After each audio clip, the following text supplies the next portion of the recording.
হাজীগঞ্জে এলো মানবতা নিয়ে ডাক্তার মোহাম্মদ গোলাম মোস্তফা মজুমদার, চক্ষু বিশেষজ্ঞ হয়ে চাঁদপুর মেডিকেল কলেজ বিভাগীয় প্রধান। চক্ষু বিভাগের ডাক্তার তিনি।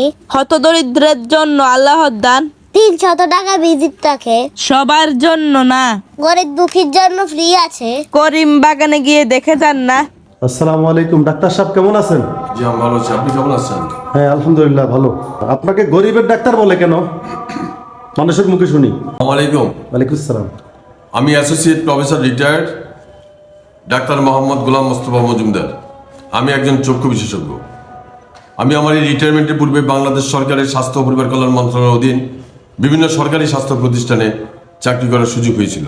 তারই ধারাবাহিকতায় আমি ঢাকা মেডিকেল কলেজ, জাতীয় চক্ষু বিজ্ঞান ইনস্টিটিউট হাসপাতাল শেরেবাংলা ঢাকা, সার্স মেডিকেল কলেজ ও মিরপুর হাসপাতাল ঢাকা, ফরিদপুর মেডিকেল কলেজ এবং সর্বশেষ আমার এই নিজ জেলা চাঁদপুর জেলার একমাত্র সরকারি medical college Chandpur medical college থেকে আমি 2022 সালের ডিসেম্বরে একজন অ্যাসোসিয়েট প্রফেসর চক্ষু ও বিভাগীয় প্রধান চক্ষু হিসাবে রিটায়ারমেন্ট নিয়ে বর্তমানে চাঁদপুর জেলার মাটি ও মানুষের টানে হাজীগঞ্জ শহরের শহরতলি করিমবাগান এলাকায় আমার নিজস্ব বাসভবনে নিজস্ব চেম্বার দিয়ে এতদ অঞ্চলের গরিব দুঃখী অসহায় হতদরিদ্র এটি মেহনতি মানুষের পাশে থেকে দিবারাত্র অবস্থান করে নিরলসভাবে আমি এই এলাকার মানুষের চক্ষু চিকিৎসা দিয়ে আসতেছি।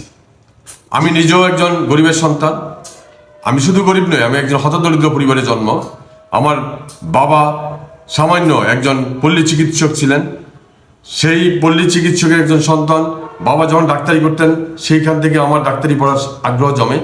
সেখানে আমি দেখেছি আমার বাবার দুঃখ কষ্ট, আমার মায়ের আহাজারি, আমার ভাই বোনের খাদ্য অভাব যে সেটা আমরা ফিল করেছি 74 সালে।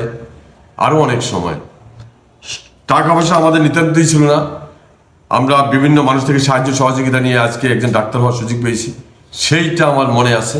সেটা মনে রেখেই আমার বাবা কিছুদিন আগে মারা যাওয়ার আগে আমাকে সেই দায়িত্ব দিয়ে গেছে যে যতদিন বাঁচবা এই এলাকার মানুষেরকে খেদমত করবা, এই এলাকার মানুষের চোখের ডাক্তার হয়েছ, চোখে চিকিৎসা করবা।